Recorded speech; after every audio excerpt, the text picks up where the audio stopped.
कांग्रेस के पूर्व राष्ट्रीय अध्यक्ष राहुल गांधी की सदस्यता फिर से एक बार बहाल हो गई है और आज वो संसद भवन भी पहुंचे, लेकिन बीजेपी के लोग उनका स्वागत नहीं करते हैं। प्रतुल जी, आप राहुल गांधी जी का स्वागत तो कम से कम एक बार करिए। अब उनकी सदस्यता फिर से बहाल हो गई है। वो अपनी पंक्तियां सुनिए ना, हंगामा क्यों है बरपा, कौन सी दिल्ली जीत ली। भाई, राहुल गांधी को लेकर कांग्रेसी जो पूरे देश में ढोल नगाड़ा अबीर खेल रहे हैं, आखिर किस बात के लिए? सुप्रीम कोर्ट ने एक अंतरिम आदेश दिया है। ये फाइनल आदेश नहीं है सुप्रीम कोर्ट का। सुप्रीम कोर्ट ने अंतरिम आदेश देकर क्या कहा, वो जजमेंट देने के पीछे, इस आदेश के पीछे का लॉजिक क्या था कि राहुल गांधी इंपॉर्टेंट नहीं है, लेकिन वो जिस क्षेत्र का प्रतिनिधित्व करते हैं वहां बड़ी संख्या में 10-12 लाख लोग रहते हैं, तो उनका प्रतिनिधित्व समाप्त हो गया पार्लियामेंट में। और उन्होंने कहा, जो जज ने मैक्सिमम सेंटेंस दिया उसको वो एक्सप्लेन नहीं कर पाए। इन्हीं दो ग्राउंड्स पे इनको अंतरिम राहत मिली है। और सुप्रीम कोर्ट ने अपने जजमेंट में क्या कहा? सुप्रीम कोर्ट ने साफ कहा है कि जो राहुल गांधी, मैं पढ़ के सुना देता हूं, उनका जजमेंट है। Utterances of Rahul Gandhi were not in good taste and said that a person in public life ought to have been more careful while making public speeches। यानी एक तरीके से सुप्रीम कोर्ट ने उनको फटकार लगाई है कि जो ऊंचे ऑफिस में बैठे लोग हैं उनको मर्यादित भाषा का प्रयोग करना चाहिए और ऐसी मर्यादा की सीमा को नहीं लांघना चाहिए। ये सुप्रीम कोर्ट का जजमेंट में ऑब्जर्वेशन है। अब आप देखें, राहुल गांधी तो हैबिचुअल ऑफेंडर है। ये कोई इनका पहला मामला नहीं है। इसके पहले भी उन्होंने क्या कहा था रफाल के केस में। रफाल के केस में इन्होंने ढिंडोरा पीट पीट कर कहा, भाई सुप्रीम कोर्ट ने मोदी जी को मान लिया कि मोदी जी ने पैसा खाया है। जब ये बात सुप्रीम कोर्ट के नॉलेज में आई तो सुप्रीम कोर्ट ने कड़ा रुख अपनाया कि हमने कब ऐसा कहा। उसके बाद राहुल गांधी को सुप्रीम कोर्ट में जाकर माफी मांगनी पड़ी। तो ये इनका ट्रैक रिकॉर्ड है। और एक और कहावत है ना मदन जी, बकरे की अम्मा आखिर कब तक खैर मनाएगी।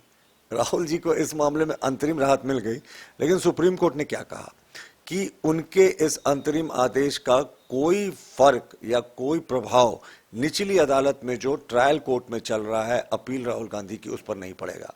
यानी इस आदेश को अब दिखाकर अब आप रिलीफ नीचे नहीं ले सकते हैं, क्योंकि ये तो सिर्फ अंतरिम आदेश है।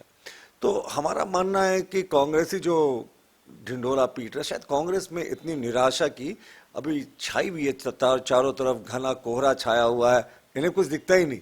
तो कहीं रोशनी की किरण दिखती है ना, तो ये ढोल नगाड़ा लेकर निकल जाते हैं। तो कोर्ट से ही उनकी सदस्यता के तौर पर जो एक तरह से कहे तो गई थी और फिर कोर्ट के आदेश से ही सदस्यता फिर बहाल हुई। तो उनके नेता जब सदन तक पहुंचे हैं तो खुशी है। आपत्ति आप लोगों को? आपत्ति क्यों है इसमें? बीजेपी कहाँ? कहावत है ना, बेटा बेटी केकरो गोलहत्थे बैठल मंगरो। यानी बेटा बेटी किसी और का और जबरदस्ती आप मंगरो को इन्वॉल्व करा रहे हैं। यहाँ ये बात है मदन जी कि ये उच्च न्यायालय और लोअर कोर्ट के बीच में जजमेंट हुआ था इनके खिलाफ, उसके इनकी सदस्यता गई थी।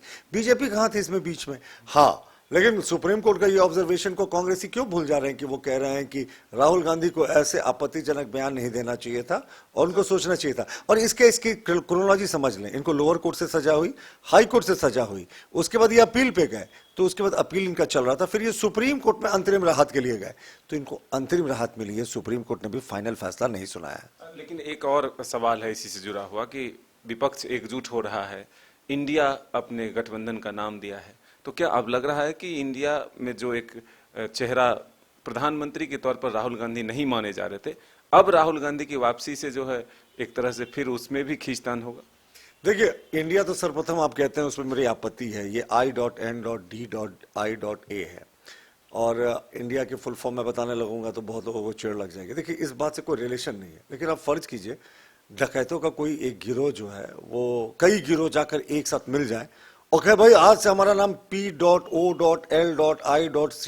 है, तो क्या आप उनको पुलिस कहने लगेंगे? मौजूदा संदर्भ से कोई कनेक्शन नहीं है, पर डकैतों के सहयोगी जो संगठित गिरोह है एक होकर अपना नाम पुलिस रख ले तो पुलिस हो गया।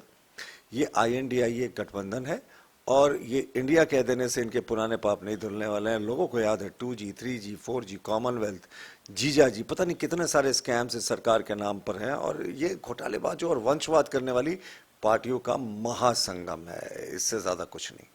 तो फिलहाल प्रतुल जी ने कहा कि विपक्षियों के एकजुट जो मंच तैयार हुए हैं और जो एक मंच पर आकर वो दम भर रहे हैं कि इस बार मोदी जी को सत्ता से हटाएंगे, इससे कोई फर्क पड़ने वाला नहीं है।